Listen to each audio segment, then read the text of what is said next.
তোমরা হয়তো ভাববে যে উঠোনের ভিডিও আজকে দিচ্ছি একটু লম্বা করে, উঠোন ঝাড়তে হয় ভিডিও। হ্যাঁ বন্ধুরা, দিচ্ছি, তার কারণ আছে। কারণ আমাদের উঠোনটা এতটাই বড় যে ঝাড়তে দিতে কোমর ব্যথা হয়ে যায়। একদিন আমি ঝাড়তে, আরেকদিন আমার জাল ঝাড়তে। তো চলো দেখো আমাদের উঠোনটা কতটা বড়।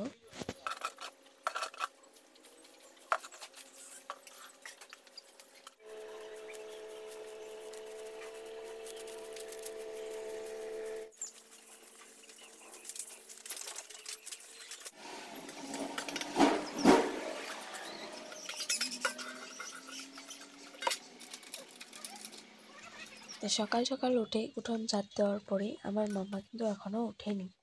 তার জন্য আমি উঠোনটা ঝাড় দিয়ে পটার পর ঝাড় দিয়ে এখন এসেছি বাসনগুলো মাজতে। জানো তো, কালকের বাসি পানি ছিল টেপের জল দিয়ে তো বাসনগুলো ধুই। তার জন্য আর কি বললাম যে টেপের জল ছিল, সেই টেপের জল এক বালতিন করে এনে এখানে ধুচ্ছিলাম বাসনগুলো। এত ঠান্ডা, তার মানে ভাবতে পারো যে তুমি ফ্রিজে হাত দিতেছো, তার মানে বরফে হাত দিয়ে রাখছো, এরকম ঠান্ডা। আর রগগুলো যা টানছিল যখন আর কি বাসনগুলো ধুচ্ছিলাম।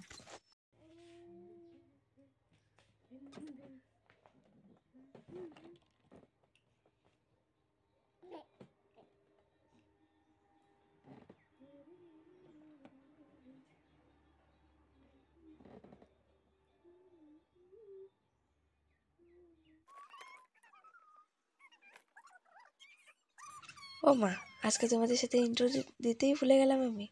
তো চলো ইন্ট্রোটা দিয়ে নিই। নমস্কার বন্ধুরা, সবাই কেমন আছো? আশা করি সবাই ভালো আছো, সুস্থ আছো, আমাদের মতো বিন্দাসে আছো।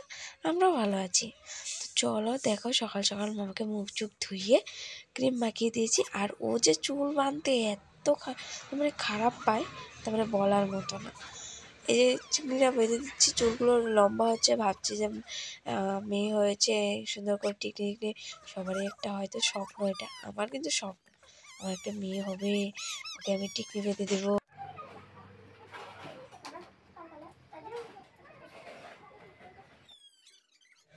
কম বেশি হয়তো সবারই এটা স্বপ্ন যে মেয়ে হলে ওকে সুন্দর একটা টিকলি বেঁধে দেবো, সুন্দর ড্রেস পরাবো, 2 টিকলি বেঁধে স্কুলে পাঠাবো।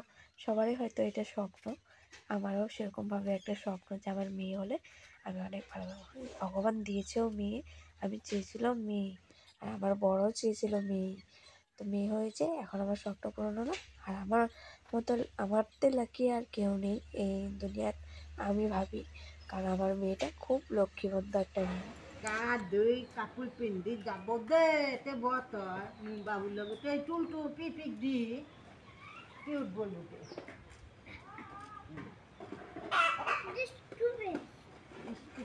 দাদা কথা অলপ মেঘলা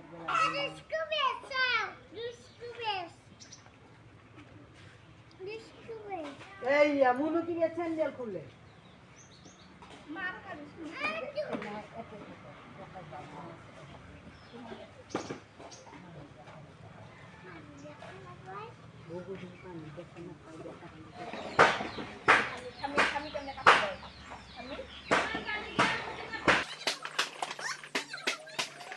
সকালের বাজে হলো 9টা।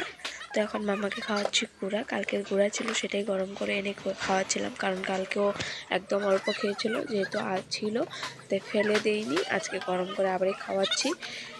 তো সকালে ওকে একটু এটা খাওয়ালে একটু ভালো থাকে। তো দেখো ওকে গুঁড়া টুড়া খাইয়ে তারপরে আসলাম বেগুন পোড়া দিতে। আজকে বেগুন ভর্তা বানাবো, তো ভর্তা বানিয়ে এগুলো দিয়ে ভাত খাবো। তো আগে বেগুন ভর্তা ভাত এগুলো বানিয়ে রেখে যাই, তারপরে হলো স্নান করতে যাব। তো চলো ধনেপাতা তুলে নিই।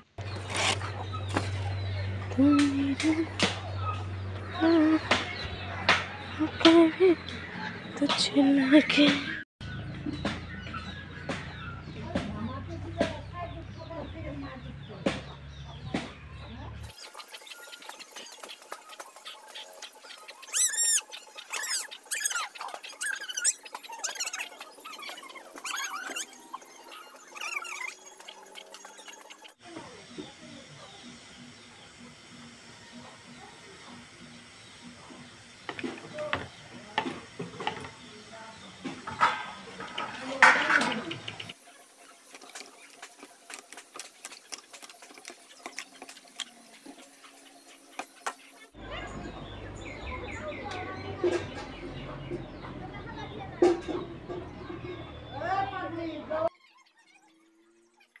একবার ভাবলাম যে রান্নাটা চাপিয়ে যাব, না রান্না হওয়ার পর যাব, না আগে স্নান করব।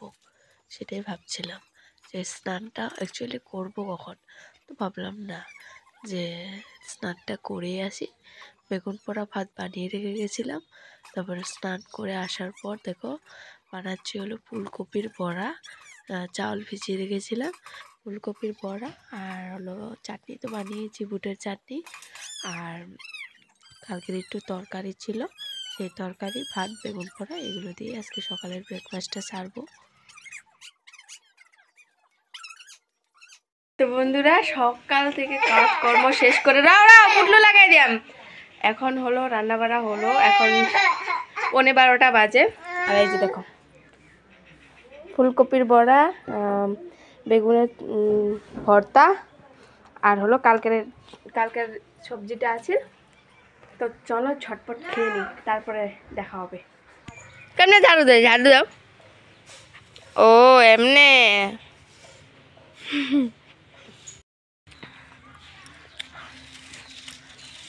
তো বন্ধুরা, ভাত টাত খাওয়ার পরে আর তোমাদের সামনে আসিনি। ভাত খেয়েছি, তারপরে বাসন কাসন ধুয়ে ঘরে সব রেখে এখন আসলাম হলো বাইরে। একটু সুপারি খাচ্ছি, কিছু মাইন্ড করো না। ভাত খাওয়ার পর না একটু সুপারি খেলে ভালো লাগে। তো যেতেই না হোক, দেখো তো সেটাই। তো দেখো এখানে আর কি এই জায়গাটা একটু পরিষ্কার করতেছি। এই যে ঝাড়ু এইখানটায়, এই যে গাড়াটা, এখানে আর কি একটা চৌকা বানাবো, কারণ ঠান্ডার দিন বুঝতেই পারছো, আগুনে একটু রাঁধতে ইচ্ছে যায়। তার জন্য এই জায়গাটাতে একটা চৌকা বানাবো সুন্দর করে। দেখা যাক হয় নাকি। আজকে বানাবো না, হয়তো কাল পরশুর ভিতরে হবে। কারণ এই যে গাড়াটা দেখতে পাচ্ছ, এই গাড়াটার ভিতরে আছে সুপারির বস্তা। কারণ এখানে সুপারির বস্তা ধরে রেখে দেয়, তারপরে যেদিন সুপারি শেষ হয় এর থেকে বার করে খায়, মজা সুপারির মতো। তো চলো এই জায়গাটা আমি পরিষ্কার করি। আজকে পরিষ্কার করব, হয়তো কালকে পরশু দিনের ভিতরে আর কি এই জায়গাটাতে রান্নার কিছু একটা করব আর কি, চৌকা বানাবো। তো চলো সঙ্গে থাকো ভিডিওটাতে।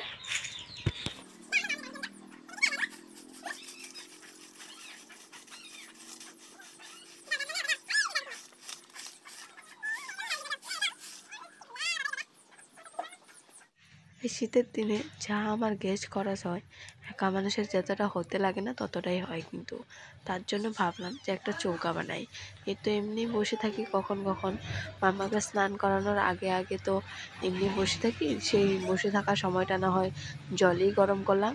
তো বন্ধুরা, ভয়েস ওভার দেওয়ার সময় একটু ডিস্টার্ব হচ্ছিল।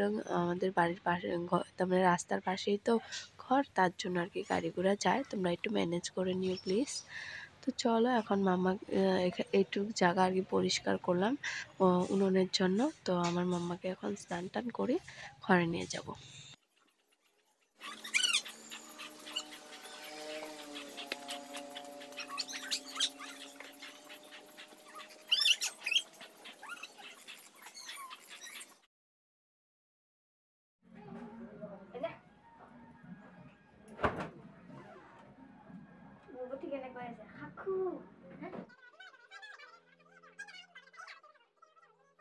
শুভ বিকেল বন্ধুরা, বিকেল হয়ে গেছে। তো তোমাদের সাথে আর শেয়ার করা হয়নি।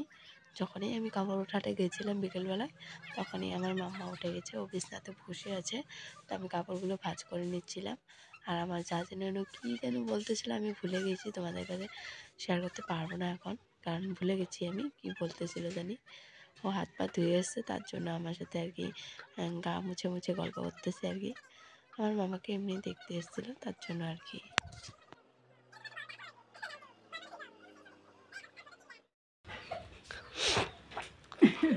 টুকটুকি, ও টুকটুকি শিনু, কি দিয়া খাই? কি গল্প কর? খোঁজেছে। আরে বড়টা কিরম বাইতেছে। ভাত খাইছ?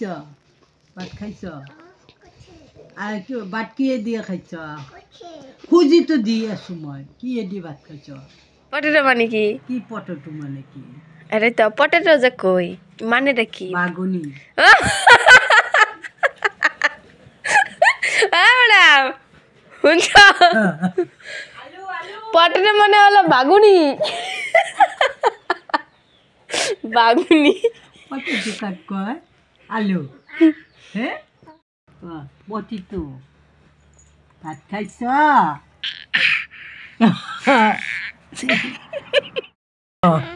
হ্যাঁ ভাত খাইছ কি দিয়ে ভাত খাইছ কি দিয়ে ভাত খাইছ ঠামি কই কই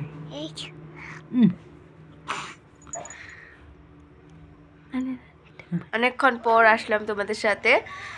শুয়েছিলাম মামার সাথেই, তো মামাও উঠলো, আমিও উঠলাম, কাপড় চাপড় ভাঁজ করে নিয়েছি দেখতেই পারলে। আমি যখনই কাপড় আনতে যাই, উঠে যাই আর কি মামার থেকে, তখনই মামা উঠে যায়। তো ওর সাথে শুয়ে থাকলে কিন্তু ও শুয়েই থাকতো, এখনও শুয়ে থাকতো। ওকে যদি খাইয়ে দিতাম তা শুয়েই থাকতো। ও যেহেতু আমি উঠে গেছি, ও উঠে ও যে ওইখানে ল্যাপের মধ্যে ল্যাপের উপরে যায় ঘুমিয়ে আছে মনে মনে। আমি এসে দেখি হারে মাম্মা কোথায়, অন্ধকার না, দেখা যাচ্ছে না, দেখা যায়নি। ভাবলাম যে পড়ে টরেই গেল নাকি, কিছু আওয়াজ টাওয়াজ নেই। তো ও একদম ওই কোনাতে গিয়ে ল্যাপের উপরে বসে আছিল। তো ওই যে আমার দুষ্টু বাচ্চাটা হাই কই সবাই, হাই কো, হাই। তোমরা সবাই ভালো ভালো আছো? আমি ভালো আছি। বাই বাই, পরে দেখা হবে।